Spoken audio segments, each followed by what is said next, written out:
నమస్తే. Welcome to Telugu 360.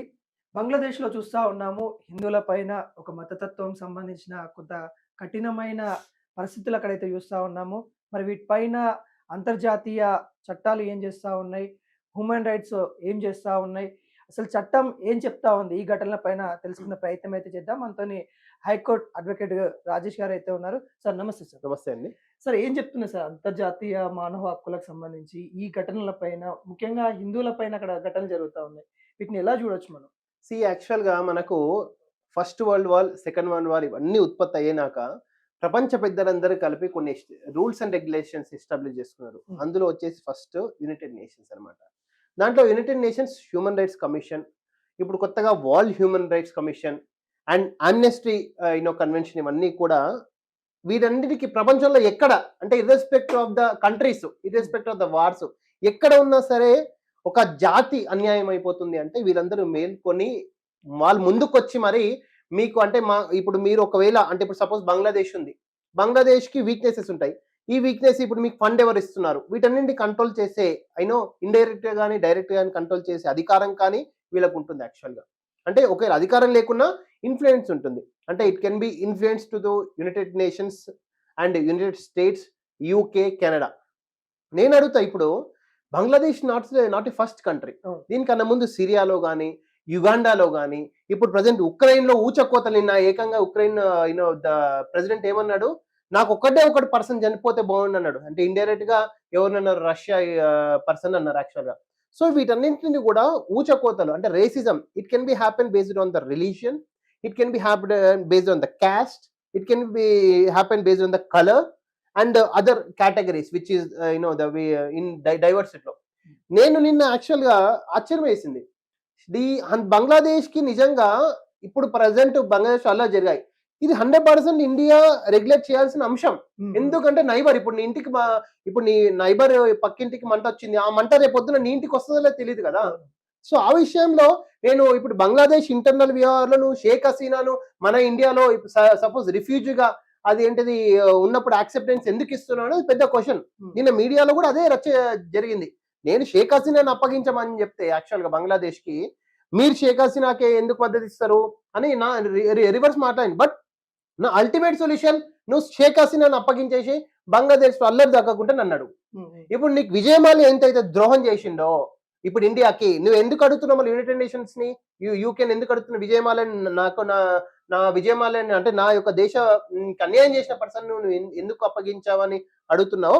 Bangladesh లో కూడా అదే లెక్క మీద బంగ్లాదేశ్ లో కోర్టులు కూడా షేక్ హసీనా దోషి అని తేల్చి ఉరిశిక్ష చేసి షేక్ హసీనాని మాకు అప్పగించినప్పుడు ఇండియా ఎందుకు సపోర్ట్ చేయాలని నా యొక్క ఉద్దేశం. అంటే షేక్ హసీనా వల్ల ఇదంతా జరుగుతుంది అనుకోవచ్చు. నో బికాస్ ఆఫ్ ఇప్పుడు షేక్ హసీనా ఒక అంటే ఏంటిది ఒక రాచరిక పరిపాలన చేసింది. 15 years 20 years వరకు అబోవ్ పరిపాలన చేసింది. చాలా మంది same situation which was established Myanmar also. అది హాంగ్ సాన్ సూకీని కూడా దాదాపు వరల్డ్ ద నోబెల్ రైతన్ కూడా దాదాపు 20 years పెట్టారు. సో ఇదంతా కూడా Bangladesh internal issue. We are nowhere concern with Bangladesh except ఇప్పుడు నీకు ఒకవేళ బంగ్లాదేశ్ నుంచి రాళ్ళు మన దగ్గర పడితే తప్ప మనం రివర్స్ వెళ్ళేది అవకాశం ఉంది యాక్చువల్ గా. మనకి ఇక్కడ ఏంటంటే మనకు లుకిస్ట్ పాలసీ ఉంది, నైబర్హుడ్ ఫస్ట్ పాలసీ ఉంది. ఇవన్నీ ఫస్ట్ హుడ్ పాలసీ. ఇప్పుడు నేను అడుగుతున్నాను, దేశ పెద్దలందరూ నైబర్హుడ్ ఫస్ట్ పాలసీ ఉన్నప్పుడు నువ్వు బంగ్లాదేశ్ లో ఇంత అరాచకం జరుగుతున్నప్పుడు నీకెందుకు వాయిస్ రాలేదు? దేశ పెద్దలకు ఎందుకు వాయిస్ రాలేదు? యునైటెడ్ నేషన్స్ లో మన హిందువులు, భారతదేశంలో ఉన్న హిందువులు చచ్చిపోతున్నారు అక్కడ. అంటే హిందువులు అంటే ఓన్లీ ఇండియనేనా? అంటే నేను అడుగుతున్నాను మీ మీడియా ముఖంగా, కేంద్ర ప్రభుత్వానికి హిందువులు అంటే ఓన్లీ భారతదేశమేనా? హిందువులు ఎక్కడున్నా మనం వాళ్ళ బాగోగు చూడాల్సిన బాధ్యత మనకు లేదా అని అడుగుతున్నాను యాక్చువల్ గా. ఎస్ అంటే కొన్ని సందర్భాల్లో మనం చూసాము, కొన్ని అంటే ఆపరేషన్ కగార్ లాంటి ఆ సిచ్యువేషన్ అల్లంటప్పుడు కూడా పాకిస్తాన్, కానీ అక్కడ ఎక్కడనో ఒక వేరే దేశం మనల్ని కంట్రోల్ చేస్తూ ఉందనే అంశాలు ఇప్పుడు వస్తా ఉన్నాయి. నిజంగా కంట్రోల్ చేస్తుందా ఇండియాని? ఎస్ అండి. ఇప్పుడు నేను ఏమంటున్నానంటే హిందువులు ఊచకోత వస్తున్నారు. డెఫినెట్ గా భారతదేశంలో ఉన్న 120 కోట్ల హిందువుల మనోభావాలు దెబ్బతినే అంశం ఇది యాక్చువల్ గా. అంటే నేను ఇప్పుడు ఒకవేళ నేను థాయిలాండ్ పోతున్నా, నేను సేఫ్ గా మళ్ళీ నా దేశానికి, నా మాతృ దేశానికి, నా కన్న తల్లికి నేను తిరిగి వస్తానా లేదా అనేది డౌట్. ఇప్పుడు బంగ్లాదేశ్ ఉంది, నేపాల్ దగ్గర ఉన్న ఆ అల్లర్లు ఎక్కడెక్కడికి వెళ్తాయో నీకు తెలియదు యాక్చువల్ గా. నేను అందుకే అంటున్నా, భారతదేశానికి 100% హక్కు ఉంది.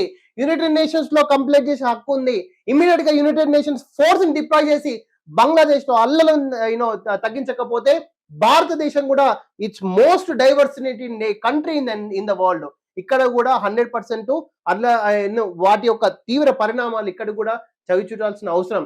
అప్పుడు whether India can control its own the rivalries are not అనేది బిగ్ క్వశ్చన్. యాక్చువల్ గా ఆ యొక్క అల్లర్లను మన ఇండియా కంట్రోల్ చేయగలుగుతా లేదా, మనం ఈ కీడించి మేలించాలంటారు. శ్రీలంకలో మొన్న వచ్చింది ఆర్థిక సంక్షోభం, సర్వనాశనం అయిపోయింది.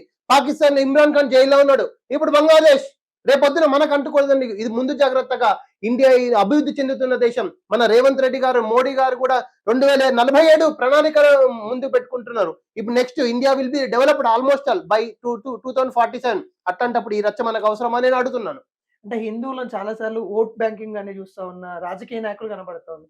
ఈ రోజున హిందువులకు అక్కడ ఇంత ఇబ్బంది అవుతున్నా కానీ రాజకీయ నాయకులు ఒక కంట్రీని విమర్శిస్తా ఉన్నారు కానీ అక్కడ వాళ్ళని సేవ్ చేయలేకపోతా ఉన్నారు.